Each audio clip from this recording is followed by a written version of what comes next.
Welcome to the theatre where dreams are made and splained. Yes, it's another edition of Panto Splaining with me, Ben Baker. And me, John Matthews. Where every week we take a Panto poster from the glorious past here in Britain and basically just go through it with all the people in it. A little bit of backstory if you can find it. Because we love this stuff. It is a joy to behold. And as we've discovered, there is a rich tapestry of information when you start digging deep into these Panto posts. It's not just superficial. No. You can get onto some real rabbit holes. Indeed, and anyone who listened to the last one will know all about the Budgerigar Society now in more detail than anyone could go for. They're not less rabbit holes, more budgie holes now. I think if you we should popularise that as a phrase. Budgie holes being investigations into pantomimes.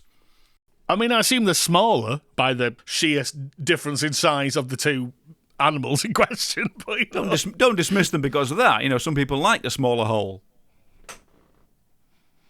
Anyway, this is a programme about pantomimes, and if you're from outside the UK, we basically do this thing every Christmas where a load of people off of the telly or various things of mild fame are stuck together and they act out one of the famous stories. This case, Aladdin. Yeah. And as we can see there on the poster, Aladdin shaped into the form of a lamp. Clever. I don't think anyone's thought of that one before, and I appreciate that it's only alluding to racism, unlike some of the Aladdin posters I have seen, which just full on go for all of the cultural appropriation.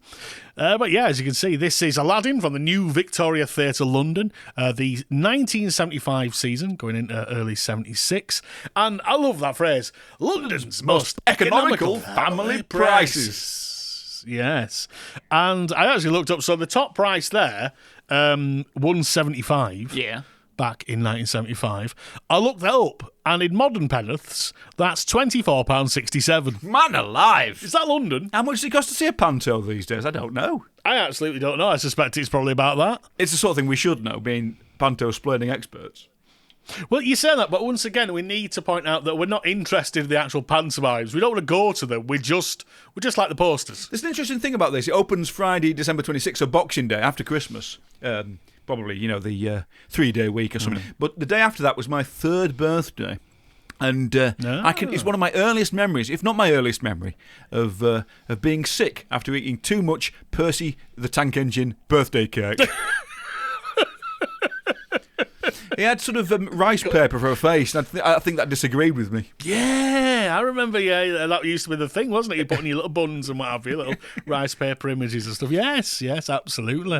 Well, it was 4 days before my birthday, but also minus 5 years. Yeah. So, I didn't go, is what I'm saying.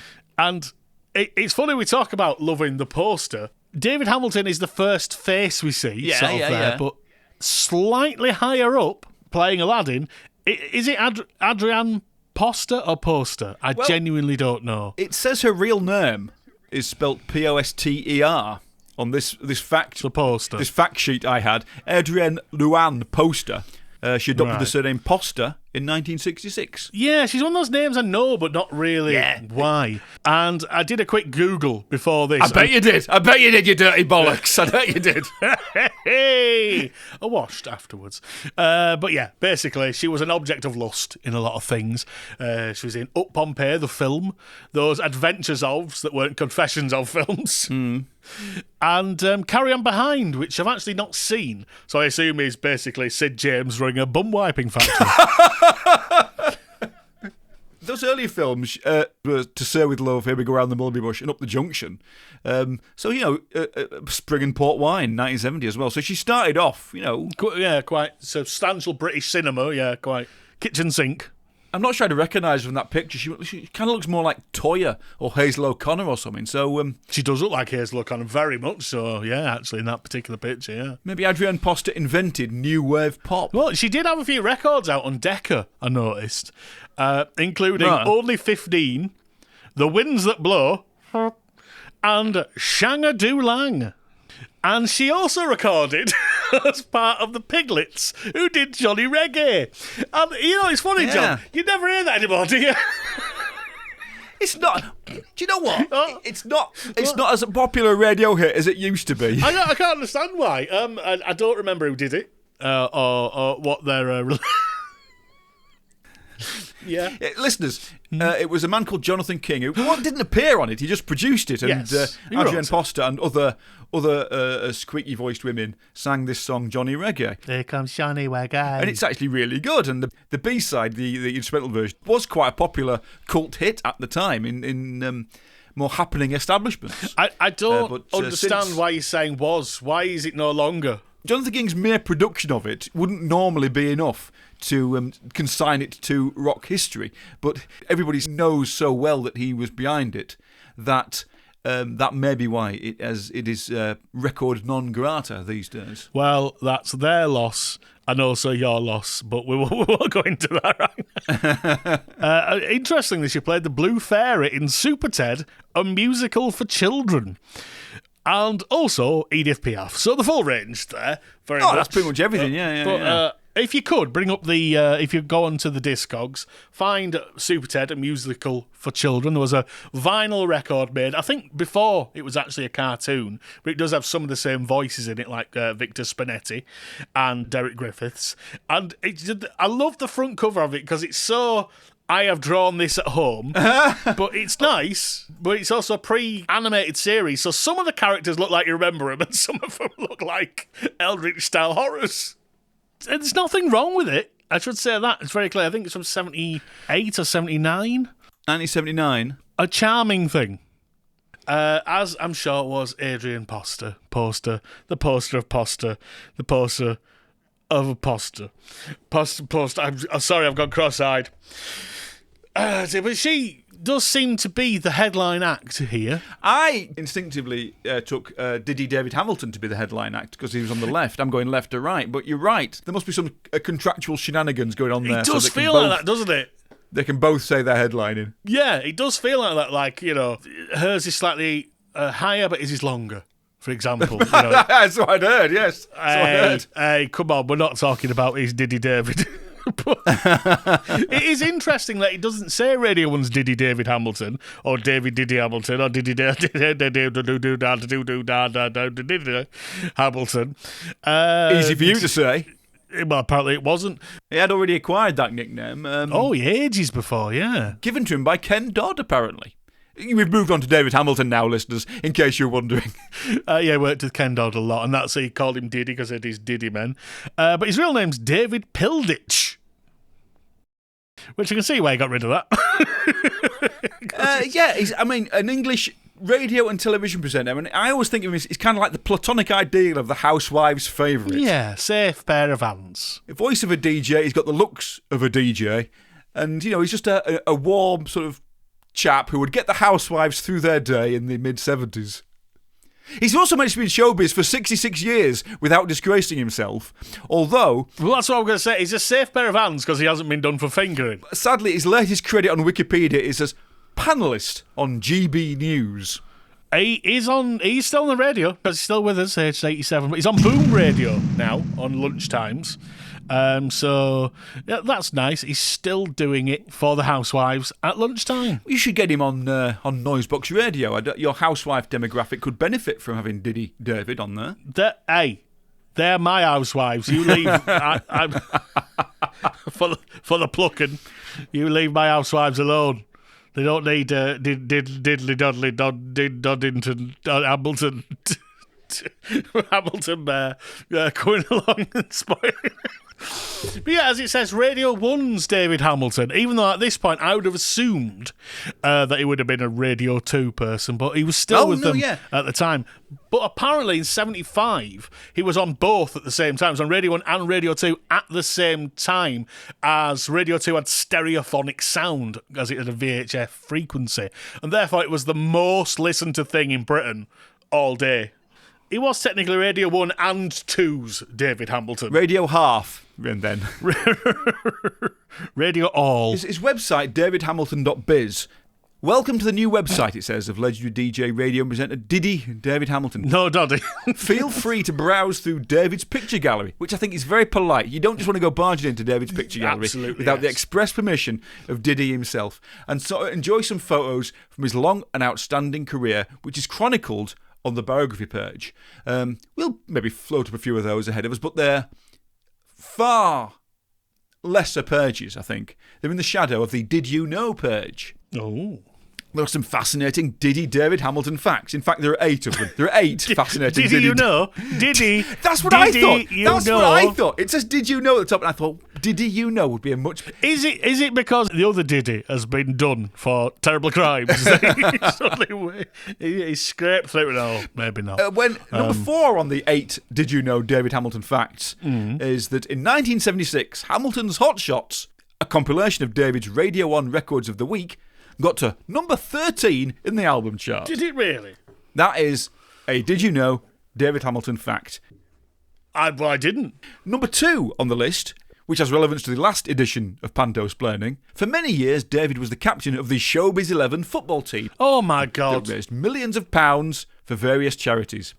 He played on most of the major league grounds and against many top ex-pro players. It does not indicate if he was on the Showbiz 11 record. Well, that is everything comes back round to the same. Everything's connected in this world. The third fact, DH. It says DH, not David Hamilton or Diddy David Hamilton. DDH. Well, we're friends by now. We know him. We've established that connection, and therefore he says, "Hey, DH, fancy a brew? Thanks very much, BB." You know, DH once rode in a speedway race at Wembley Stadium. He and Ed Stewart shared the MC duties at Wembley, and at the end of the season, they took part in a celebrity race with singers Troy Dante and Leapy Lee. Well, keep Leapy Lee in mind, actually, for something I've got for later. I'll let you, the listener, look at the rest of the interesting facts on there, and you can memorise them and use them in your next pub quiz. Or TED Talk. It would be David Talk. But you know what I mean? It's the same sort of thing. But I love the fact that he was with Radio 2 for years, but he quit in 1986 because he said the music policy had become geriatric. Really? And now he's on Boom Radio. So, as a geriatric, I guess. So, at least Boom Radio says what it is, and now Radio 2 is a completely different thing. Maybe we've gone too far with this madness. There's a mixed cloud of David Hamilton's Radio 1 show from Tuesday the 28th of October 1975, so just a couple of months prior to this. But the recording is interesting because David chose Queen's Bohemian Rhapsody as his hot shot that week, was since acknowledged by Freddie Mercury as being a sizable shot in the arm for the record's phenomenal impact on the charts. Well, that's not in that film that I ate. Is David Diddington not in that film? No, but Kenny Everett is, and it's... I hate it. I hate Bohemian Rhapsody. It's a terrible film. I hate it. Well, it's a terrible song, so I assumed the film would be terrible as well. Well, I think you'll find it's very recently been voted as number 1 of Greatest Hits Radio's top 500 songs of all time, which, again, means nothing. But it's interesting talking about pop music as we are, as the next name on the poster is Saturday Scene's Sally James. Now, obviously, most people will know her from TISWAS. That's the bigger thing. But this is actually pre-TISWAS. Saturday Scene was kind of basically like a wraparound, a bit like children's ITV on a Saturday morning, a very early invention in that. It was only on in the London region. And it's basically, she interviewed pop stars in between programmes. I have found a lineup from December 1975 when this very poster was going to people. It says Saturday Scene, introduced by Sally James, Slade, and Leapy Lee. No. Well, I never did. I know. We don't discuss what we're going to talk about before this, ladies and gentlemen. There you go. Everything comes back round. From this, I can only surmise that Leapy Lee was the biggest star of 1975. No, Leapy Lee is bigger than all of us. And you know what? We'll find them. They must have done a panto. They must have. You Continue your thoughts. I'll have a look. You know what? I might speak my thoughts out as well, or it won't make a very good podcast, really. Nah. But yeah, I found a lineup, and it's got the Beachcombers at 9.55, which was a Canadian comedy drama series. All right, okay. Like a Greek-Canadian log salvager and his partner in British Columbia that apparently ran for 19 seasons from 1972 to 1990. I'm alive. And then an episode of The Jetsons. And then Junior Police 5, which... What? So Police 5 was basically a short version of, here's some people who've done some bad stuff in your area, have you seen them? Tell the police. But for kids. But I assume you don't tell the police. You tell your mum and dad who tell the police. You're supposed to grass your mates up, are you? You're supposed to grass your mates up to yeah. Shaw I mean, Taylor. it's sort of a precursor to those adverts in Spectrum magazines that you got where it's like, do you hear that your mate's got, like, dodgy tapes? Get him. Do you know what? I once wrote off to somebody in the back of a magazine to swap some of my games for some of his games. And when his games arrived at my house, it turned out they were all pirated versions, whereas I'd sent him official ones. Oh. So I got my dad to phone him up and threaten them with the Federation Against Software Theft. And they came. All my games were back at my house within the next day. Well, you know, you can't say the law hasn't done something good once. As a heavy pirater of ZX Spectrum games, there's some irony in the situation that occurred. I'm glad you see the irony. And you told me that story or not, it would have been worse. Oh, I understand the irony. So yeah, Junior Police 5, you just go on and say, I seen a kid from my school, he stole a packet of Space Raiders, and yeah, I'm trying to think Space Raiders were around 1975. Horror bags, I don't know. I wasn't born until 1980. Spangles. I saw a lad and he was spangling everywhere. It was disgusting. Please arrest him. After that, you had The Adventures of Black Beauty and the rubbish TV version of Planet of the Apes. Oh, right, okay. Yeah. Not past the morning, I suppose. But yeah, and again, it was just like no one was really doing that sort of thing. You know, telly wasn't on before sort of midday for a long while. And this was an early attempt to link a load of stuff together. And she joined TISWAS in 1977. And do you know who she joined TISWAS with that year? No, go on. Jim Davidson. No, really? You can bleep that if you want. It is his official middle name. Yeah, Jim Davidson, who was very briefly on TISWAS. Well, I didn't know that. So she would have been very popular with the youths in the London region. Nobody else would probably know she was at that point. Like, if you came from out of the area to see it, you would have been a bit baffled. But yeah. She was a reasonable TV actress before then, appearing in To Sir With Love alongside Adrienne, Posta and the Railway Children and stuff like that. So she was reasonably well known and had released a single on Philips around the same time as Saturday Scene called Isn't It Good? But then a couple of years later, in the interim between that and TISWAS, she released the single Copycat. And if you bought the single Copycat, there was a competition on the back. A competition to win a day in the TV studios with Sally. So she must have been well known enough for this to be a big draw for the record buying public, not big enough for it to sell any copies. There were 4 pictures of Sally on the back of this single. You have to select your favourite picture of Sally and in not more than 25 words tell her why that is your choice. The decision of DJM Records is final. No correspondence will be entered into. The 4 pictures are Sally touching her face, Sally touching her hair, Sally touching her chin, and Sally with her arms folded. Is that good? I mean, this does open a lot of windows for... I can see why correspondence isn't being entered into. In fact, nothing's being entered into. Please stop, you dirty little gets. There's pretty similar pictures, I think, all things considered. So being able to pick one that isn't D would be quite tricky. And why would you pick D, out of interest? I'm a big fan of women with their arms folded. Being stern. Good. I went to school with Bing Stern when I lived in Germany. So she had a pop single, but she was only famous in London. Were they just assuming that enough people lived in London to carry it into the charts? I don't know. There's the thing, yeah.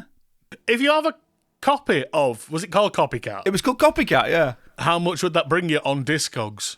Because I imagine someone sat there going, yeah, but get to the pricing. Well, I tell you what, there are 5 copies, and they are from £3.49, which is quite a high starting bar for Discogs. And I assume they're all soiled. They look heavily soiled. There's a different. Hang on, this looks different. There's a different sleeve here, a promotional copy. This might explain something then. There's a promotional copy here, not for sale. Through her weekly appearances as hostess of television popular Saturday Scene, Sally James has won herself a fan following, which is almost equal to that of her pop guests who join her on the show. Now Sally's career is set to expand even further with the release of Copycat, her first single for DJM, which was written by the hit songwriting team Arnold, Martin and Morrow. The first 5,000 copies of Sally's single will be on sale in a full-colour bag, which will have a specially compiled crossword puzzle print on the reverse. Well, I didn't see that. Amazing. Here's the thing. As well as her regular appearances on Saturday Scene, from November the 3rd, Sally can also be seen every Wednesday afternoon in Yorkshire Television's new series of Pop Quest, which she will host with Kid Jensen. Oh, I have seen. There is an episode of that on YouTube, and I'm sure there's some clips being seen right now on screen, and I just recall there was one particular bald kid who looked about like 48 compared to all the others.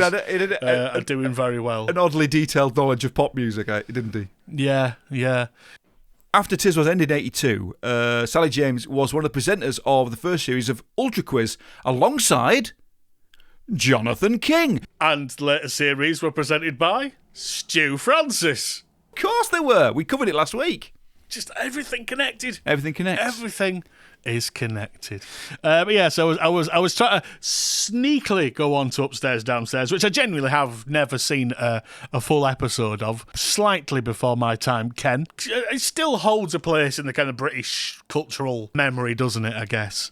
I mean, I'm older than you, as we've previously discussed, and I don't think I've ever seen a single second of it now. No, it's kind of, a British television series. It ran for 68 episodes between 1971 and 1975. In fact, it actually finished 5 days before this Panto opened.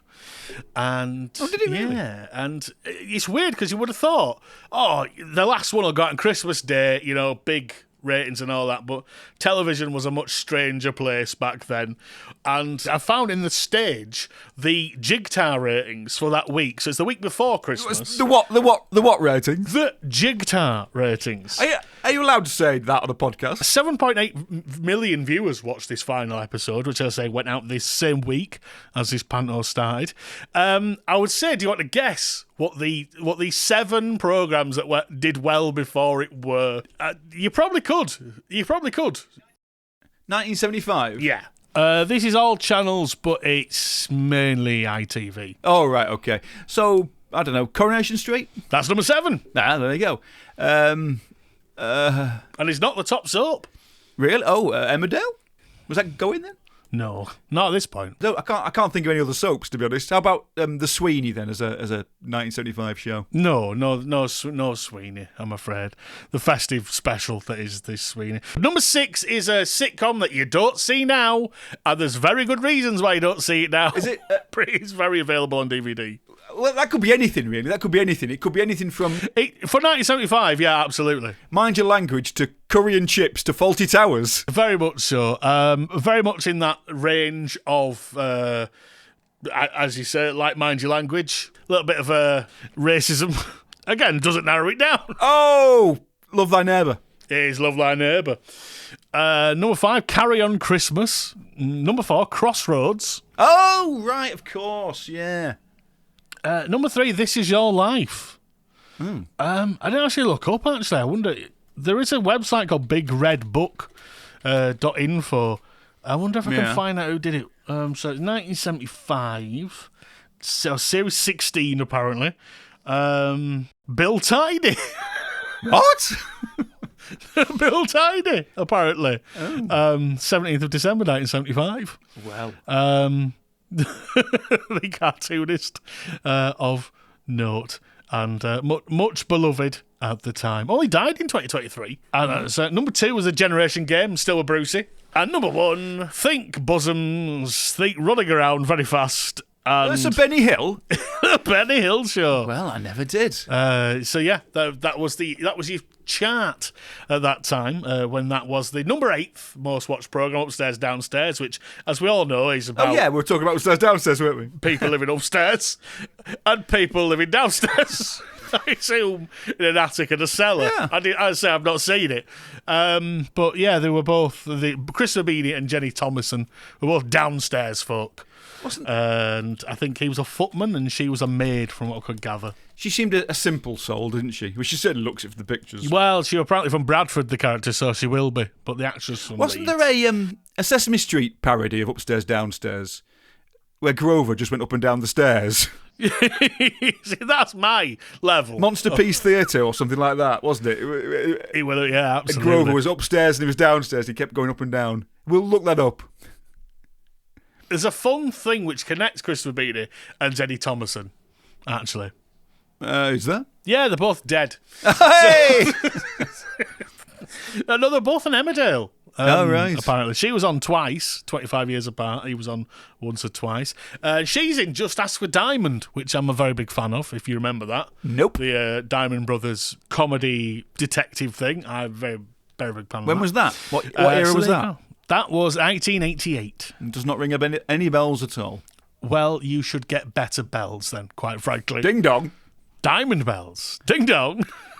Ding dong. Bill Tiny here. Do you want a cartoon of yourself? Oh, dear. That's what he did. He went door to door. Oh, dear.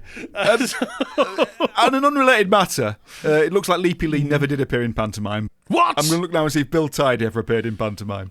I like the idea of Bill Tiny just drawing just off on the side throughout, like, just... Like a court reporter. Yeah. Just he's doing the set live. Why not? Christopher Beanie had a son James from his second marriage to singer Diana Kirkwood. Remember that name? Beanie's son James formed the band Virgin Soldiers in 2009, despite the fact there was already a band called Virgin Soldiers from Australia that confused me for a very long time. Yes, I've got to say, I've heard of the older one. The Virgin Soldiers released one single on their own label called Christmas Time Is Here in 2009, with backing vocals from James's mother, Diana Kirkwood. Remember that name? Okay, is it a Christmas time is here? Is it Vince Guaraldi from the Charlie Brown Christmas soundtrack? Very, very limited information. There's full artwork on Discogs, but no writing credits at all. See, ladies and gentlemen, some programmes might look at that information and go, you know what, that's irrelevant. Not Panto splaining, ladies and gentlemen. We will deep dive into the weeds of wank. Into the weeds of wank. There's your intro. We were struggling for an intro for this, listeners. Welcome to the weeds of wank. There you go. Sounds like a terrifying children's game show, which got quickly binned.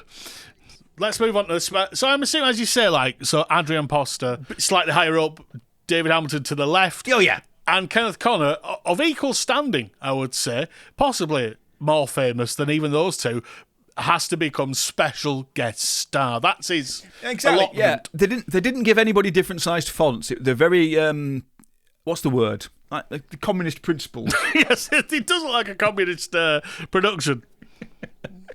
It kind of does, doesn't it? Yeah. I said that as a joke, and I thought, no, actually. Yeah. Come on, what's the word? Don't help him, ladies and gentlemen. Don't help him. He's got to learn. I'm asking you. If he doesn't learn, he'll never find out. I need you to work out what that word I'm thinking of is. It's equilibrium, is it? Equanimous? Is that a word? It'll have to do, because I want to keep this bit in, so that'll have to do. The point is, they've all got the same size font. And they all look like communists. They're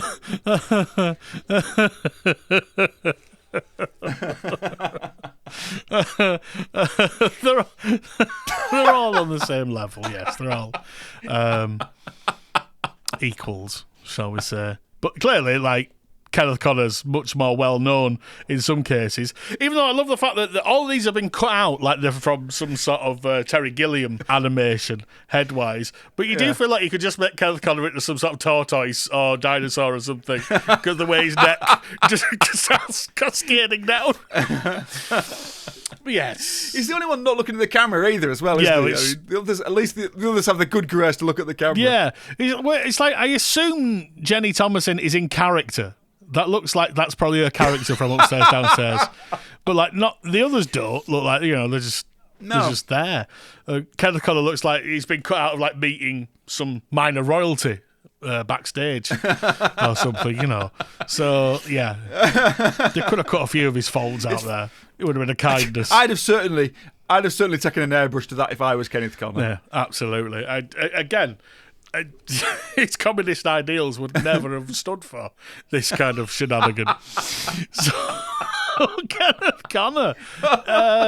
He seemed to play two types. He either played like a down-at-heel spiv or a slightly pompous old man. And both of them were obsessed by knockers. Well, I of course remember him. I remember him for two things. Firstly, as the fifth most prolific Carry On cast member, after Kenneth Williams, Joan Sims, Charles Hawtrey, and Sid James, fact fans.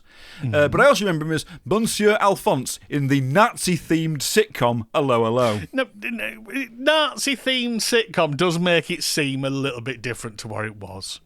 You know, there weren't Nazis in it. There was that episode where Captain Gruber talked about the Holocaust. Well, and that episode where Rene annexed the Sudetenland. But that's minor to all the sexy stuff, which again fits into Kenneth Connor's wheelhouse rather distinctly. Yeah, he was always playing that kind of bloke who went, you know, whenever like Barbara Windsor bent over to pick up a penny or something.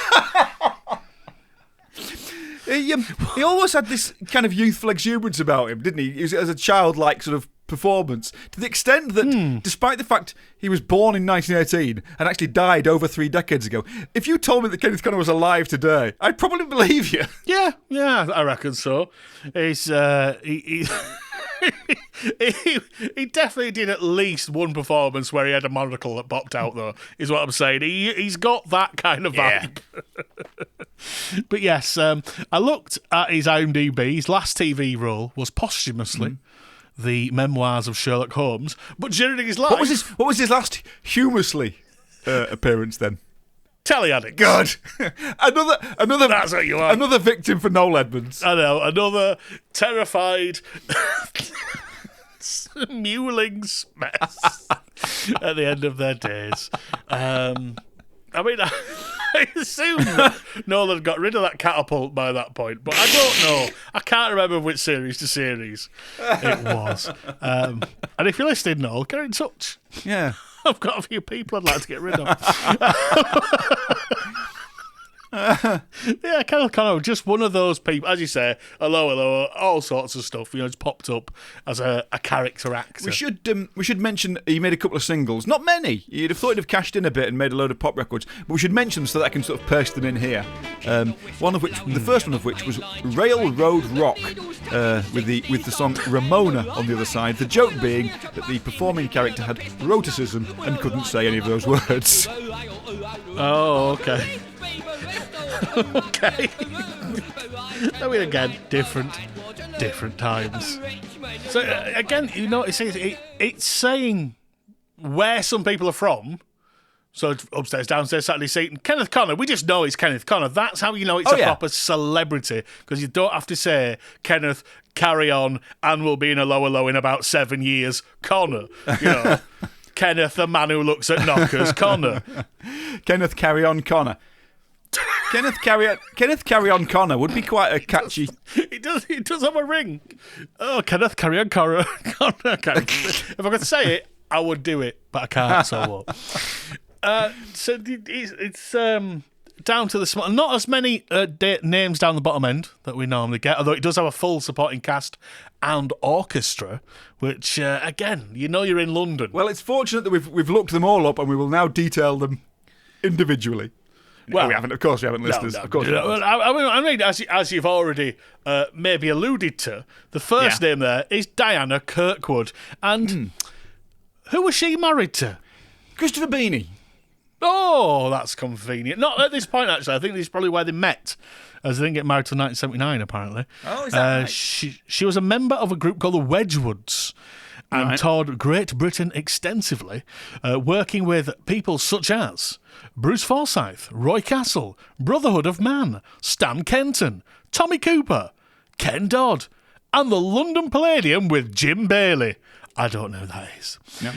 She made TV appearances on The Vera Lynn Show, Oof. Wheel Tappers and Shunters. Really? Pebble Mill at 1. And also stars on Sunday and several programmes for Grampian TV. Oh, wow. Her radio shows have included The John Dunn Show, The Charlie Chester Show, The Teddy Johnson Show, and Late Night Lineup with the BBC Radio Orchestra. Yeah, she seems to be mainly known for being on Pebble Mill. Apparently she's got a regular on Pebble Mill Oh, right. in the 70s and 80s. Yeah. Yeah, I wondered if that was because she just appeared because she did a couple of singles, but it did turn out her own song, Whisper Words of Love. Words? Whisper Words of Love. Yes. Words. Was on the album Down at the Old Pebble Mill on BBC in 1978. Marvellous. BBC Records it is. I've plucked out Tim Worthington's outstanding book here, Top of the Box Volume 2, which is a complete guide to BBC Records and Tapes albums. Very recommended. Let me see what he's got to say about it. This album collected songs by many of the musical acts who had appeared on Pebble Mill at 1, including Vince Hill, Peters and Lee, Brother of Man, blah, blah, blah, blah, blah, blah, alongside BBC Pebble Mill's unofficial house band, Kenny Ball and his Jazzmen. Virtually every track was licensed from another record label. But no mention in Tim's book of Diana Kirkwood. Is that a failure on Tim's part or Diana Kirkwood's part? I don't know. Probably a little from column A, a little from column B, seeing as though Tim's review of this ends with, the album includes a memorable reading of David Bowie's Life on Mars by the King Singers. Oh, the King Singers. Marvellous. I wonder if they must have done a panto in the time. Oh, yes. We'll put them on the list to look up along with Bill Tidy. We'll put them on a list. We'll put them on a register. If Bill Tidy and the King Singers did a panto together, we'll do it next week. And after all the information about Diana Kirkwood, I got nothing on George Raymond. No, he's definitely been in another panto. The City's Varieties Leeds in 1982 as Tilly Tart. So he played the Dame, and there was a George Raymond Mann, who was the Honourable General Secretary of the Southport Little Theatre, also played the Dame a lot, but he was largely known as Rayman, and it seemed to be very parochial. Rayman? What, from the games? Rayman. Or Rain Man? I don't know which one. Rayman. Rayman, okay. Rayman. Imagine if that was his name, Ray, and his nickname was Ray, and then his surname was Man. Ray Raymond. Ray Raymond. Ray Raymond Man. Before the PlayStation, that's what he did. Okay. Anyway, the point I'm gradually approaching is that it was like an amateur sort of dame, despite having the same name as the George Raymond from this. I mean, when I looked it up, it was just a sex offender that kept coming up, so it kind of muddied the waters ever so slightly. But I assume it wasn't them. I'm fairly sure it would have been a different one.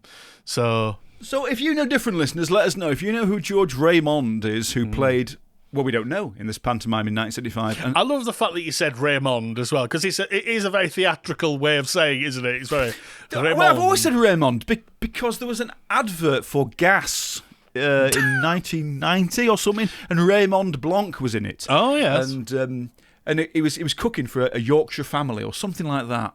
And at the end of the advert, the dad had to say, "Oh, these are smashing potatoes, Raymond." And it seemed so incongruous that this fellow would be pronouncing Raymond's name correctly. Yeah. Ever since I've said the word Raymond, I've always said it's Raymond. Well, it always makes me think of that advert, despite the fact I can't remember the details of it. I'm going to track that advert down and put it in the podcast right now. I hope he did. Raymond.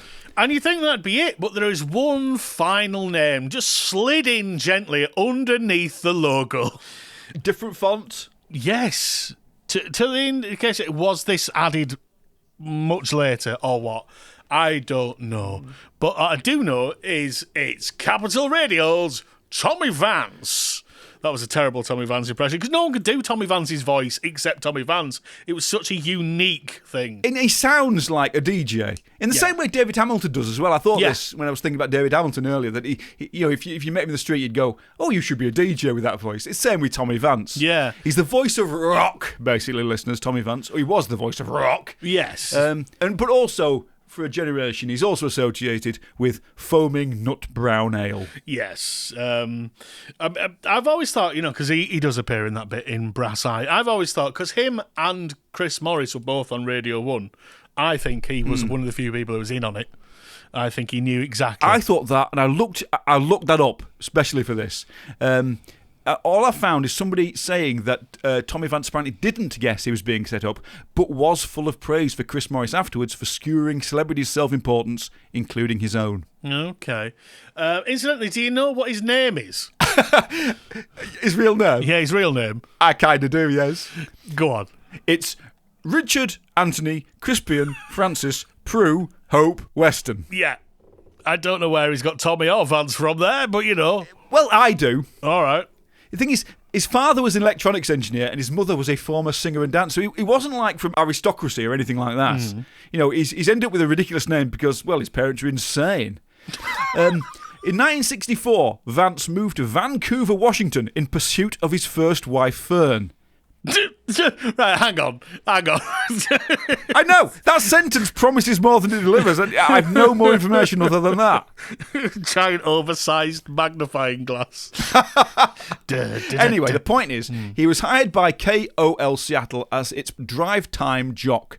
The programme was originally intended for another presenter who pulled out of the deal at the last moment. Now, the station had invested heavily with the jingle package and pre-launch publicity that it had developed for the original Tommy Vance. So Vance recalls, the station asked if I would take the name as they had already made the jingles for him.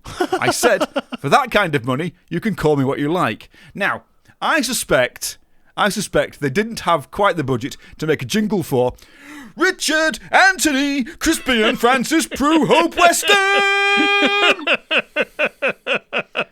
Because that's basically that's half the show. That's half the show. He's nearly done by that point. He got in a pay dispute with KOL and quit and went on to voice his displeasure on rival KJR, where he co-hosted for a few days with KJR's primetime jock Pat O'Day. God. He did a load of stuff in Los Angeles, but when Tommy received draft papers for the US Army, he decided it was time to return to the UK. Yeah, that would be sensible. Very wise, very wise. Because he did all the pirates. So he was in. He definitely did Caroline, Luxembourg, and wonderful Radio London, I believe, before joining the BBC. But as it says on this post, he'd left Radio 1 by this point. So yeah, he would have been a contemporary with David Hamilton, although I doubt they ever particularly had much conversation. And so yeah, he joined Capital for the launch with Kenny Everett. It's that weird things like people who were in London at that time just rave about Capital. People praise Capital sort of late 70s to late 80s, and we just go, what? I don't know. I'll take your word for it. Yeah. You know what I mean? But it doesn't mean that much to us. But Tommy Vance was part of that. And in 1975 is also when he appears in Slade in Flame, the oh, yes, of course, yes. Of Slade's film, playing Ricky Storm. Which is a wonderful name, isn't it? It is wonderful. You either know Tommy Vance or you don't. And if you do, you probably know him, as I say, for presenting the Friday Rock Show on Radio 1 when he returned in 1978. He is, of course, famously the voice of rock. But he's presented the top 40 between 82 and 84. Yeah, that was a weird choice. So and it was on Top of the Pops a few times, presenting, not performing. Oh, yeah. Had a wide range and interest in music. So a good lad all round, quite frankly. I assumed that he would have been they might have taped, like, why is that at the bottom? Like, maybe it was the voice, they used him as a voice of something or other like that. But you found the cast. We've unearthed this picture from left to right. Jenny Thomas in, there's Christopher Beanie, Sally James looking a bit unhappy with what she's agreed to do. Diddy David, cheerful as ever. Then there's Adrienne Posta, looking more like Adrienne Posta. The next fella is Jimmy Jacobs, I was about to say, who is that? He just looks like a comedy stereotypical northern showbiz impresario. He had his fingers in a lot of theatrical pies. From the 50s onwards, including the original Comedy Store. And then there's Kenneth Connor pulling a face. But next to Kenneth, of course, there's Tommy Vance in a rare picture without sunglasses. Absolutely. And again, I would never have assumed he was part of he didn't strike me as an actor, but then again, did David Hamilton. Well, at least David Hamilton did telly. We never even talked about all of his continuity announcing, which some people will be crying about because it means that, but not our region. So. No, nothing to do with us. Nothing to do with us. No. Well, they know because he's on Python doing Thames. Tommy Vance is very much I would say, well, I think we picked this post in particular because we picked them at random completely. I swear we're going, and it's like it's a good mix of names that have gone down as proper British legends, and other people whose flame lit a little bit briefer, but it's a good old mix of people, and that is what I love about a Panto poster. Would you have gone to see this one? Well, no, because I didn't live in London, and I know, but I was saying, if you imagine, try and use an imagination. Had this Panto been in Preston, for example, I still wouldn't have wanted to go because No, I imagine not. There's not. If it was at the end of your road, if it was the end of my road and I was given free tickets, I don't know. It doesn't. It's not like Keith Harrison Orville there or anything like that. Something that I could get my teeth into. Excuse me, it's London's most star-studded family pantomime. Yeah, which makes me wonder if there are any others. Maybe I would go to it just to find out who George Raymond was. What if he had a sack on his head and a giant question mark? It's like, who am I, the mystery actor? Oh my God, it's Thomas Pynchon. You know what? It might have been. You don't know. It could have been Harper Lee. Just one of these folks.